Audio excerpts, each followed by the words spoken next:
Our silence is so disorienting for them. They want us to be mad and scared so bad. And y'all just refuse to give that to them. So here we are with made up stories about mobs of youth taking over the streets of DC with threats to occupy other predominantly Black cities. But we predicted this. We saw this coming. We've said that we saw this coming. And so to make this announcement and to do all of this extra just feels a little bit embarrassing on their part. Like, y'all been running the same playbook for 400 years. We saw you coming, guys. We heard you. White supremacy is literally a joke. They know it, we know it, and they know that we know it.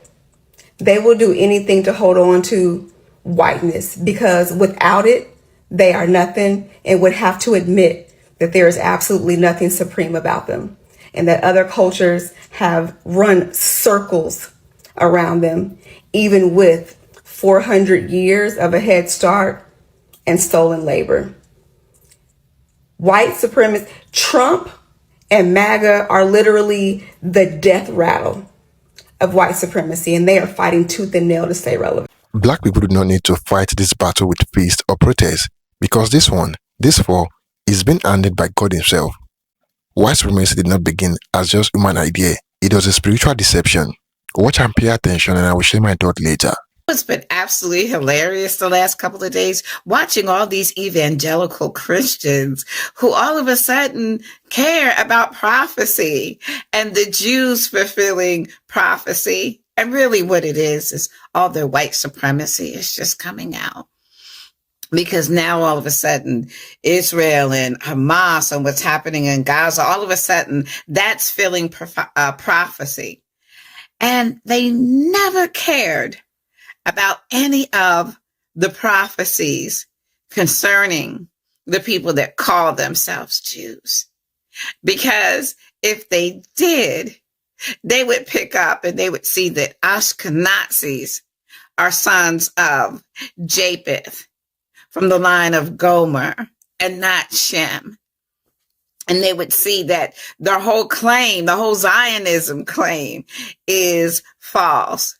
They would see that the true children of Israel, according to prophecy, are scattered into all these different nations by way of ship. And that they have spent most of the last 400 years, or most of the latter days, serving their enemies, not the Most High. Their heritage was taken away from them.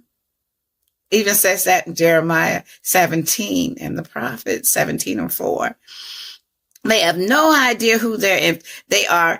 It says that in the Torah that and the prophets that their enemies would become their gods because they didn't want to serve the Most High. That's how much dominance their enemies would have over them.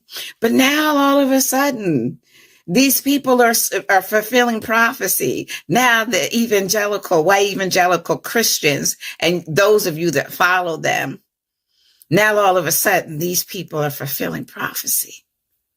And that's amazing to me. And you just show what liars and hypocrites you are and how you don't follow that book. It's a tool for you to maintain supremacy.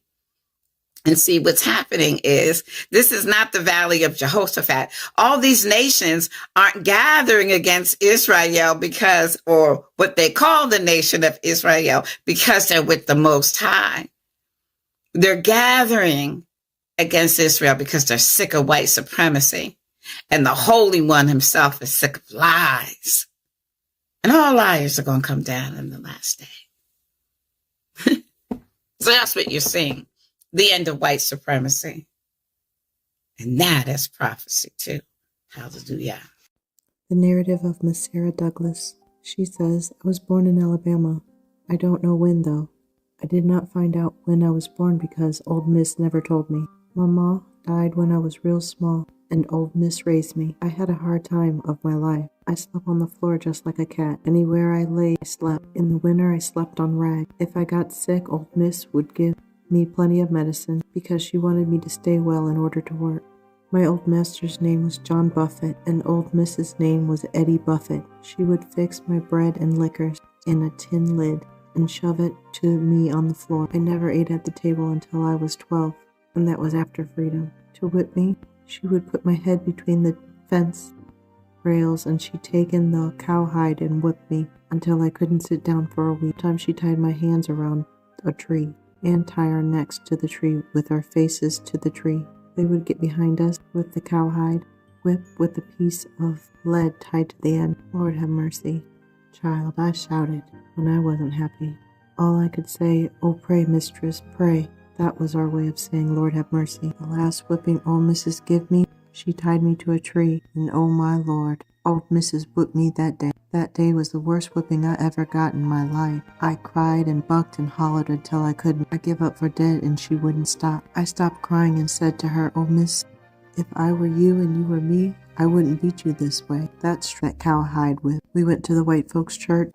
We sit in the back on the floor. They allowed us to join their church when I asked our miss and master what they thought about it, and if they could see any changes. They would get up and say, I notice she don't steal. I notice she don't lie as much. I notice she worked better. Then they let us join. We served our mistress and our master in slavery time and not God. Real Valley of Jehoshaphat will come about when I Babylon and the land of Havilah, where there is gold, okay, which is Africa, when it becomes self-determined and the Most High raises them up as he's doing with us right now.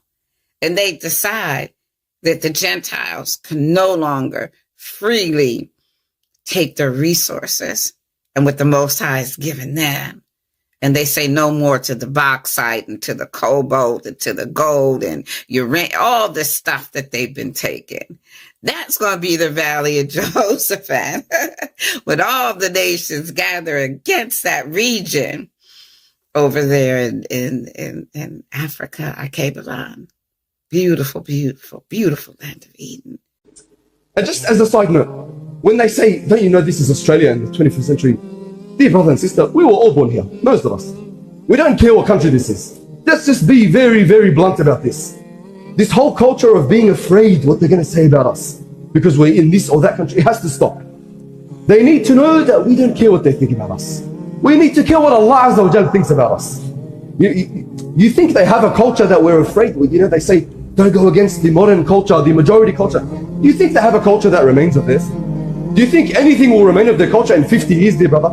It'll get swallowed up by multiculturalism and waves of migration. You know it, dear brother. The white supremacy of the West is finished. It's yesterday's news. So stop trying to please the white man, as they say. They know that their culture is going down. We need to stop caring where we are and when we are and care what Allah is pleased with. Islam is the same here as it is over there in any country. So get over it. My bad if I'm a little late on this. The other night, all Republicans unanimously voted against Amendment 31. Amendment 31 is an interagency cooperative plan to identify, discuss, and eradicate white supremacy within our law enforcement agencies in America. Let me repeat that. Every single Republican voted against Amendment 31, and Amendment 31 was an interagency cooperative plan to identify, discuss, and eradicate white supremacy in our law enforcement in America. Now, why, oh why, would you not want us to identify, discuss, and eradicate white supremacy in our law enforcement in America? I think white people are disconnected from their spirits, and some men too, because of the patriarchy and racism. I have a theory. Okay, so I made a diagram. Everyone is made up of their mind, their body, and their spirit, right? We're with me? Okay. So, but your spirit lives inside of here. This is your spirit. But your spirit, or your true self, your spirit is your truest sense of self. but you protect your spirit with your ego, right? With like this projection of your spirit, this version of yourself, this version of your spirit that you put out, you project out into the world so that people interact with this ego first. And so if that ego is bruised or hurt or tainted, that is, they feel like their spirit is being attacked because it's a version of their spirit, but it is not truly their spirit. But because I feel like the patriarchy and racism have inflated let's make it bigger, shall we? Has inflated the ego of white people by way of white supremacy, and men by way of the patriarchy. Their ego is gigantic in comparison to their spirit, and their spirit has been shrink to this little itty bitty little dot. So here's their spirit now, but their ego is like this. And so when they can't hear their spirit, they can't see their spirit, they don't even know what their spirit looks like. This is why everyone's like, oh, listen to black women are magic, or we're so smart. And it's like, black women, we have not had our ego inflated to the size of the planet Earth. And so we can hear our spirit. We can hear our intuition, which is really what it is. When you're listening to your spirit, you're listening to your intuition. And your intuition is your ability to navigate throughout the world, collect data based on your experiences, based on what you see, based on your five senses, what you feel, and then like how you use them, all the experiences that you have. Whenever you have those gut feelings or like that initial reaction when you meet someone or when you see someone or like that, all of that data that you collected throughout your life, it comes to you in a moment and a feeling, and that is your intuition. Your intuition is really just like a computer processor putting out information, but you can't read through all that information. Your intuition is basically the best AI in the whole wide world. You can't read through all of it as a human. Your mind can't process that much information, but your spirit can. And so whenever it tells you something, you have you feel it. You feel like this person is weird, or I'm afraid here, or ooh, but you can't put words to it. You can't explain why you don't like this person, but you just don't like them. Or you can't explain why this man feels creepy because he's smiling, he's handsome, he looks nice, but something about you creeps you out, but the man will be like, I'm not creepy, I'm a wonderful person, and everyone else is like, oh, I'm a wonderful person, he's a wonderful person. And so you ignore that intuition, that spirit, in favor of your ego because he's fine, he's a good looking man, and so you listen to the ego, and then you end up hurt in some way because you didn't listen to your spirit, your intuition. But men and white people, they have had their spirits like shrunk, especially white people, because white people have this like they are incentivized to not be themselves. They are incentivized to not be unique. They are incentivized to consume. Their culture is consumption. And the more you consume, the more you're feeding your ego. Like consumption is feeding your ego. You can only feed your spirit by like the opposite of consumption. Like you feed your spirit by like sitting with self, by meditation, by introspection, by like just thinking, just like you feed your spirit by just being. You're like, when you are okay with just being alive, just being here, you find your inherent worth as a human being by just breathing the air that we breathe. That is how you feed your spirit. But when you are consuming, that is feeding the ego. And white people have a consumerist culture. They have this, and they've spread it to everyone. So a lot of people have this more of this consumerist mentality, but men have it a lot specifically because they are rewarded the more they consume, the more resources they consume, the more, women they consume or conquer, the more children they have, which will create more consumption in the world. That feeds their ego, and the ego gets bigger and bigger. And the bigger your ego is, the tinier your spirit becomes. Your spirit's like, hello. And it's like shouting into a dark room that's locked into a cage because you don't feed your spirit with just being. I can't explain that enough. Just, I am because I am. I'm here. I'm like being present, like not thinking about the future, not thinking about the past, just breath work, is like being intentionally very extremely present. But yeah, so that's my running theory that why white people are kind of awful sometimes, and they don't see racism, they don't see when they're being awful, because all that would come with being in touch with your spirit. But when your ego has been inflated, been pumped up by capitalism, been pumped up by the patriarchy, been pumped up by white supremacy, you're never going to hear this. You're never going to hear that. And you're just going to be like, oh my God, black women, they just seem so amazing. I don't understand why they're that way and I'm not this way, or black men, anyways. Yeah. So what do you think? Thanks for listening.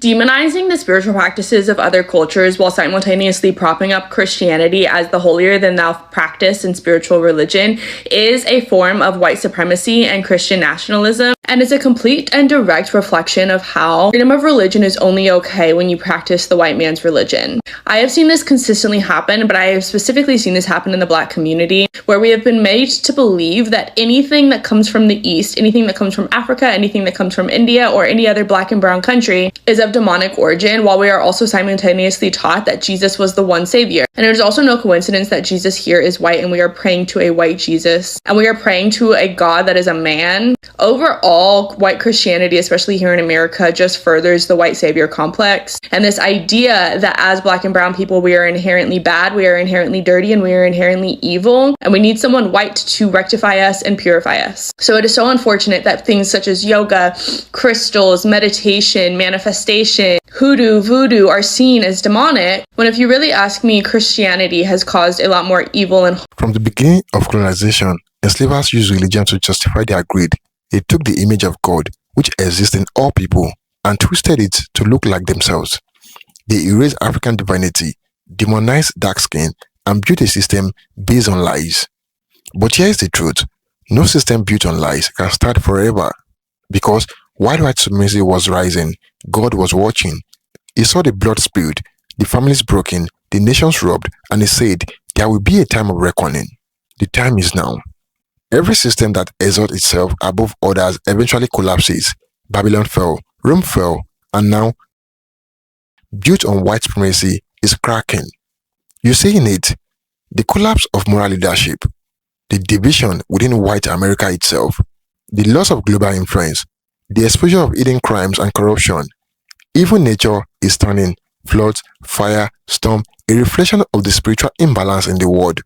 When truth begins to rise, lights begin to crumble. And the truth is, the world is returning to divine order. God is restoring balance, and that balance begins with justice for those who were oppressed. Many ask, what should Black people do? The answer is, stand firm and stay aligned with God. This is not a time for fear, it is a time for faith, focus, and unity. The same system that enslaved your ancestors is now enslaved by its own greed, guilt, and decay. You do not have to fight with hate, because spiritual warfare is already being fought in higher places. The ancestors prayed for this moment. Their tears are being answered, their blood cries from the soil, and God is responding. This is why we are seeking global awakening in Africa, in the Caribbean, in the Americas. Black people are remembering who they are, the children of strength, wisdom, and divine light. White supremacy's power was never physical, it was psychological and spiritual. It made people believe whiteness means godliness and blackness means sin. But now that the lie is being exposed, its power fades, because spiritual truth always outclass material power. The fall of white supremacy is not just about races, it's about truth versus deception, love versus fear, light versus darkness, and when the light of truth shines, the darkness cannot survive. That is why the fight is already won, not by human hands, but by divine order. We are entering a new era, one where Black people rise not through revenge, but through revelation, where Africa reclaims its spiritual voice, where the descendant of the oppressed inherit wisdom, peace, and purpose. So do not waste your energy fighting the dying system. Focus on building the new one. Educate your children. Love your people. Connect to your creator. Because and the new world needs builder, not fighters. Thank you for watching, guys. Don't forget to like this video and share your thoughts in the comment box below. Until next time, cheers and have a good one.